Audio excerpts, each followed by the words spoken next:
அஸ்ஸலாமு அலைக்கும். வணக்கம் அன்பார்ந்த மாணவர்களே. நான் இன்றைக்கு டிஸ்கஸ் பண்ண போகிறது 2025 பேட்சுக்கு நடந்த தேர்ட் டேர்ம் எக்ஸாம் எம்சிக்யூ. எனக்கு தெரியும் 26 ஸ்டூடெண்ட்ஸுக்கு அடுத்த வீக் தேர்ட் டேர்ம் எக்ஸாம் இருக்குது. ஸோ நாங்கள் தேர்ட் டேர்ம் லாஸ்ட் நடந்த எம்சிக்யூ பேப்பர் தான் டிஸ்கஸ் பண்ணுவோம். ரைட், அப்போ இதில் பாருங்கள், நாங்கள் கேள்விக்குள்ளே போவோம். ரைட், முதலாவது MCQ क्वेश्चन பாருங்க. முதலாவது MCQ क्वेश्चन.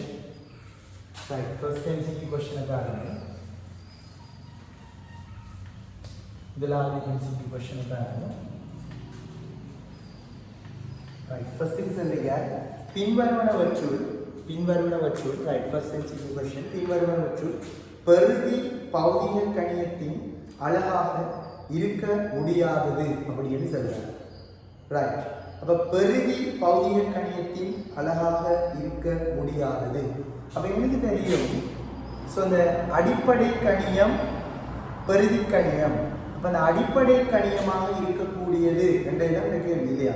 அப்போ பெருதி பௌதிக கணியத்தின் அழகாக இருக்க முடியாதது என்றால் அடிப்படை பௌதிக கணியத்தினுடைய அழகு எது அப்படின்னு சொல்லி கேட்கிறார்.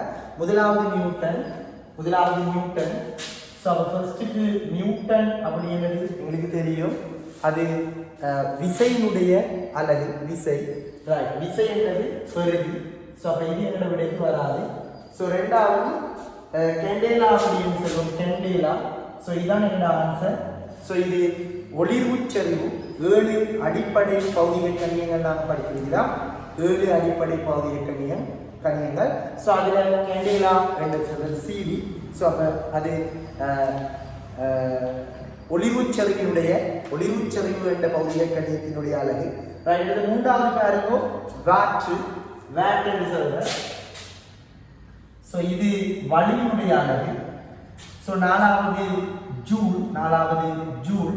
ஸோ இது ஜூல் வந்து வேலையினுடைய சக்தியினுடையது. ஸோ ஐந்தாவது பாருங்க, ரேடியன் செகண்ட் -1.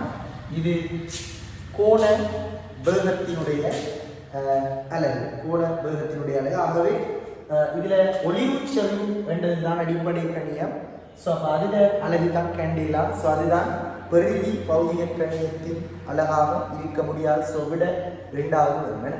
ஸோ அப்போ இங்கே விட வந்து ரெண்டாவது வரும். சரி, இன்னொரு கொஸ்டின். ரெண்டாவது கொஸ்டினை பாருங்க, சுனாமி அலை உருவாவதற்கு காரணமாக அமையாத சந்தர்ப்பம். ரைட், அப்போ சுனாமி அலை உருவாவதற்கு காரணமாக அமையாத சந்தர்ப்பம் கேட்கிறார். ஸோ இதில் 5 விடைகள் தந்திருக்கிறார். ரைட், இப்போ பாருங்க, முதல்ல அந்த சுனாமி அலை அப்படின்றது அது நீங்கள் தேடி படிக்கக்குள்ள டீட்டெயிலாக கட்சியிலுமே சுனாமி அலை என்றது பாரிய சக்தியை உடைய அலை, சக்தி கூடிய அலை. அந்த சக்தி கூடிய அலை கரையை வந்தடையக்குள்ள என்ன செய்யும்? கரையில் பாரிய சேதங்களை ஏற்படுத்தும் அப்படின்னு நாங்கள் படிச்சிருப்போம். ரைட், அப்போ இந்த சுனாமி அலை எதனால் ஏற்படுகிறது? ஸோ அது நாங்கள் ஒவ்வொரு ஆன்சராக பார்ப்போம். முதலாவது கடற்பரப்பில் சூரியனினால் உண்டாகும் ஈர்ப்பு விசை. அப்போ இந்த கடற்பரப்புல சூரிய சந்திரன் ஈர்ப்பால வாரது. ஸோ ஈர்ப்பால ஏற்படுவது அது சுனாமி அல்ல. அதை நாங்கள் தியரியில் படிச்சிருப்போம், வற்று பெருக்கு என்று படிச்சிருப்போம். ஸோ அப்போ எங்களுக்கு தெரியும் காரணமாக அமையாத சந்தர்ப்பம் இல்லையா? ஸோ அப்போ முதலாவது தான் ஆன்சர் இல்லையா? முதலாவது தான் என்னோட ஆன்சராக வரும், அமையாத சந்தர்ப்பம். முதலாவது அவர் தன்னுடைய ஆன்சரை வந்து எதுக்கு வருது? ஸோ அது வற்று பெருக்கு ஏற்படுவதற்குரிய காரணம். ரெண்டாவது கடலில் எரிமலை வெடிப்பு சிதறல் ஏற்படுதல். அப்போ எங்களுக்கு தெரியும், கடல்ல எரிமலை வெடிப்பு ஏற்பட்டால் அது கடல் பகுதிகளில் ஏற்படலாம், அல்லது தரையில் ஏனைய பகுதிகளில் ஏற்படலாம். அதாவது எரிமலை வெடிப்பு. ஸோ அந்த எரிமலை வெடிப்பு ஏற்படக்குள்ள அந்த சக்தியானது என்ன செய்யப்படுது? கடல் நீருக்கு கொடுக்கப்படுது. ஸோ கடல் நீர் பாரிய சக்தியுடைய அலையை செய்து ஏற்படுத்துது. ஸோ அது சுனாமியாக கரை வந்தடைகிறது. ஓகே, ரெண்டாவது பாருங்க, அப்போ அது சுனாமி ஏற்படுவதற்குரிய காரணம் ரெண்டாவது. ஸோ அப்போ எனக்கு தெரியும், முதலாவது தான் இந்த ஆன்சராக வரப்போகுது. ஸோ முதலாவது தான் இந்த ஆன்சர். ரெண்டாவது வந்து அது சுனாமி ஏற்படுவதற்குரிய காரணம், அது ஓகே. மூன்றாவது கடல் படுக்கைகளில் வழுக்கல் ஏற்படல். ஸோ இது தியரி எங்களோட ரிசோர்ஸ் புக்லையும் இருக்குது. ரைட், நீட்டாக பண்ணிக்கொள்ளும். இந்த கடல் படுக்கைகள வழுக்கல் காரணமாகவும் என்ன செய்யும் சுனாமி ஏற்படும். ஸோ அடுத்தது அண்டவெளியில் இருந்து எரிகற்கள் நீரோடு மோதுதல். ஸோ இப்படி மோதுறதால அந்த மோதுகை சக்தி என்ன செய்யப்படுது, நீரலைகளுக்கு கடத்தப்படுது. ஸோ அது ஒரு பாரிய சக்தியுடைய அலையாக மாறுகிறது, அதுதான் சுனாமி அலை, அதுவும் சரி. ஸோ ஐந்தாவது, வளர்ச்சி அடைந்த நாடு கடலுக்கு அடியில் அணுகுண்டு பரிசோதனை மேற்கொள்ளுதல். ஸோ அப்போ இவங்களுக்கு தெரியும். ஸோ இந்த இவ்வாறான மனித செயற்பாடுகளும் சுனாமி ஏற்படுவதற்கு காரணமாக அமையும்.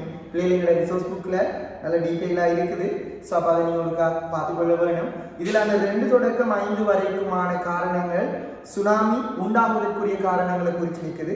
முதலாவது ரீசன் அது வற்றுப்பெருக்கு ஏற்படுவதற்குரிய ரீசன். ஸோ ஆகவே சுனாமி அலை உருவாவதற்கு காரணமாக அமையாத சந்தர்ப்பம் என்றபடியால் இங்கே ஆன்சர் வந்து இது வரும், முதலாவது வரும். அப்போ ஃபர்ஸ்ட் ஆன்சர் வரும்.